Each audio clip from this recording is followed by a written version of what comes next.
Guys, sorry, I'm get this over with. Just tired. First initial thoughts on how you guys performed. Obviously, first half was different from second, and what allowed them to, you were up 20 and then down 5.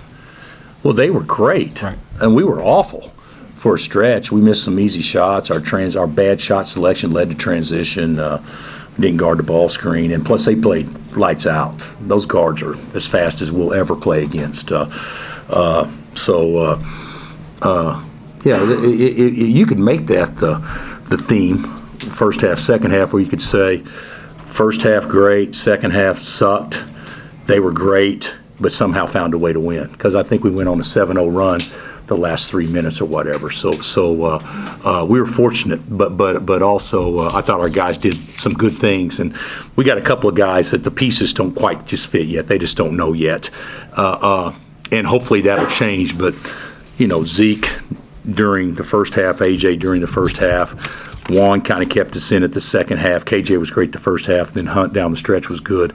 But that was a heck of a basketball team we played tonight.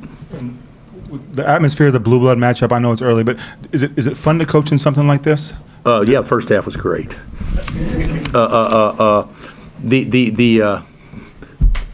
I thought now I could be wrong on this, so you North Carolina people tell me different if I'm wrong.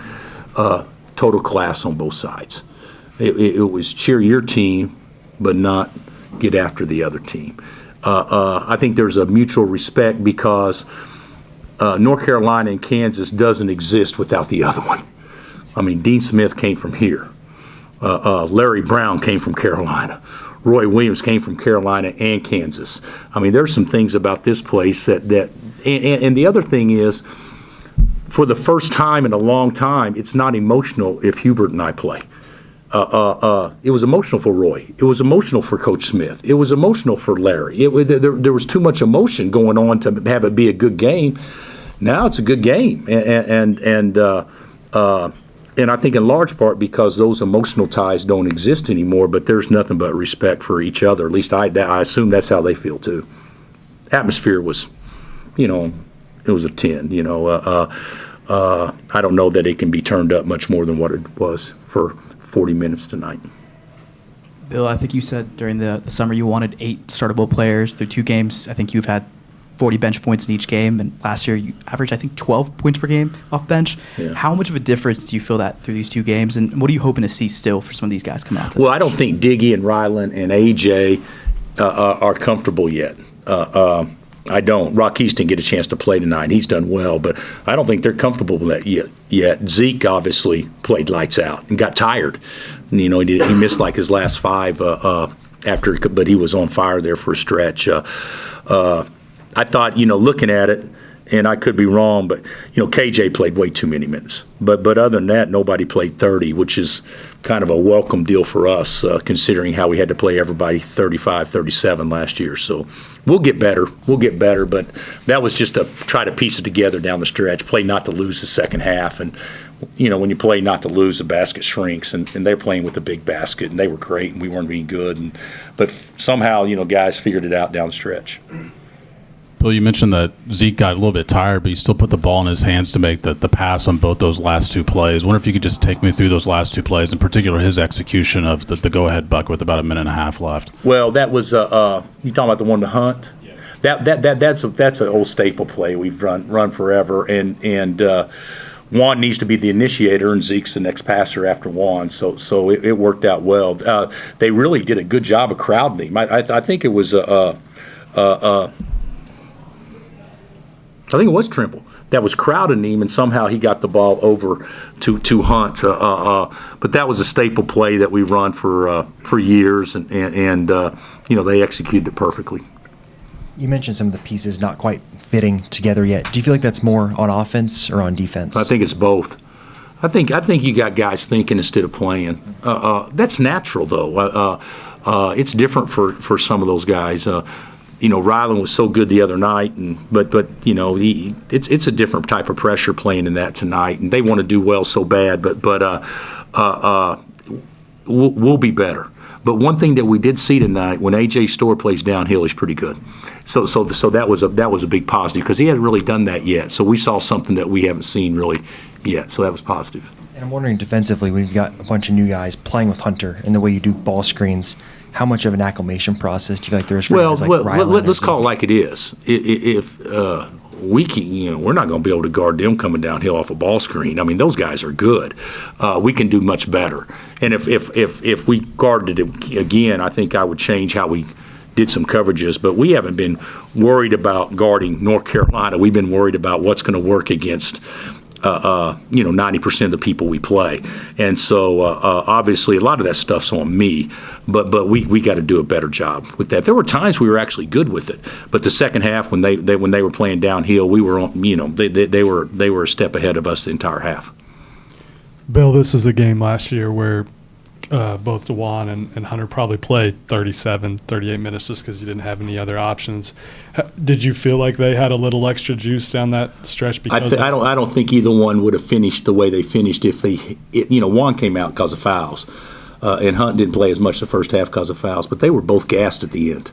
I mean, guys, Carolina plays fast, and they were both gassed at the end. So I think the little bit of depth that we had tonight certainly helped us. And then the other thing, when Hunter got the ball down low, when you could throw it over the top, there's not a guy waiting there. When he just get it and he could maybe put it on the floor 4 or 5 times, I don't think you maybe see that much last year. How much does that spacing help? I think it'll help. It still remains to be seen. You guys, we're 6 of 21. I don't have my readers on. I think we're 6 of 21 from 3. So it's not like we shot the ball well, but just the threat of shooting the ball probably is going to open some stuff up for him. Coach, what did you like about KJ's defense and intensity tonight, especially in that first half? He was really flying around. Yeah, KJ was great the first half. He turned his ankle. Yeah, you guys probably saw it, and he wasn't the same after that. But he didn't score after that, I don't think. But yeah, he was great the first half. He played to his athletic ability the first half, so still needs to rebound. Bill, Carolina didn't call a timeout on that last play. What did you see on your defense on Caduce? I thought it was great, but Juan made the play.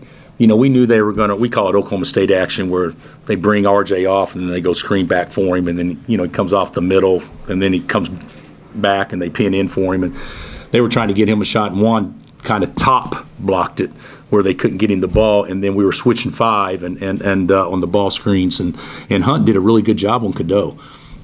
Hunt actually, on that last possession, actually screwed up because he showed us that he can actually get out there and guard. So we should probably expect that moving forward.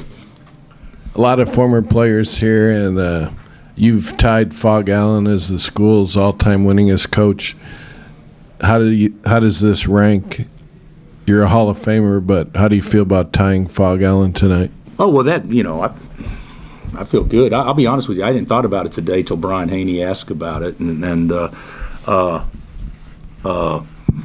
we tied him last year, and then we got 15 taken from us. But the whole thing is I'm proud, but he's still the greatest coach and the best innovator, and that this school will ever know. So we don't need to get carried away. We played more games. If he'd have played that many games and coached 39 years, he'd have won 2,000 games. But it's great. It's great. But the reality of it is all we are is we just want a big game in November that you guys will make a bigger deal out of than whatever. Because I guarantee Hubert's going to leave out of here thinking, we got better. And I think that we'll leave out of here thinking, even though we didn't play our best, I think that we found a way to win, which is a big positive thing. So it was probably a good game for both programs, I would think. You just touched on this, but how helpful is it when you can have a game that serves as this big learning experience, but you didn't have to lose in order to have that learning experience? Oh, well, yeah, you'd rather be taught lessons winning than not winning. So there's no question about that. So, but if we hadn't won, I wouldn't have been pissed. I mean, guys, it's November 8th. We're not even going to recognize Carolina in March as the same team, and hopefully you won't recognize us either. So, but it's a good start. But I didn't want to put too much emphasis on this game. And Coach, when that last possession, as a coach, when you see the shot go up, what are you thinking? Are you if it goes in, are you playing the next play, or are you just in the moment? I know that's kind of weird. Well, yeah. If it goes in, depending on the clock, what we probably it was at the very end, so we would have called timeout, and I can do that. So, but the big thing is, it's kind of a coaching dilemma. he makes the first free throw to go up 3. Do you call timeout and ice the shooter, or do you let him shoot it and then sub? So I believe in letting him shoot it if he just made one. And so he missed it. So we were in switching 5, but that kind of puts a different pressure on Hunt to be able to guard a guard out there. But he did a good job. He did a good job. And I don't think we'll see you again. So any initial thoughts on Michigan State and another tough game coming up? You know what? I haven't watched Michigan State yet. I know a lot of their personnel, but I haven't studied them yet. And you know, playing Tom's teams is different because he runs more sets than anybody in the country. So you know, getting your guys prepared for what they do, it'll be a multi-day scout. Tomorrow will be an off day, but Sunday and Monday will be pretty intense on trying to figure out how to slow them down. And they run it down your throat too. They always have been great at that, as good as anybody in the country. So we got to tighten that up. Bill, Zeke said that he came to Kansas to play in games like this. Just how'd you feel he met the moment in his first opportunity to do that? Well, he met it with flying colors. He was great. He was fantastic. And the second half, he had some wide open looks that were probably better looks than he had the first half, and just didn't get them to go down. But he made a couple of plays off the bounce that were huge. He was great. He was great, and we needed everything. Diggy didn't have his best tonight, but Zeke made up for it. He was terrific. We don't have a chance to win without him. Coach, how do you feel the transition process has gone for AJ Storr, coming from a Wisconsin team where he was the first and second option, and then coming to a Kansas team that we have now with such a deep bench where he's not necessarily the first, second, third, not even the fourth option, but getting those crucial minutes down the stretch? How do you feel that process has gone for him? Well, I think he played great tonight. You know, didn't play as well second half, but he played great tonight. He played downhill. The way that we want to play is ball and body movement, and the ball doesn't stick. AJ has a tendency sometime to hold it, and it kind of screws up how we want to do things, even though it stuck a lot the second half with everybody, but he'll be fine. You know, he's been here for we've been practicing hard for 6 weeks. He hasn't fought anything. He buys in. His attitude's great. He's going to get it because he wants to get it. But I thought we saw a little bit different AJ when the lights came on tonight. All right, Coach. Thank you.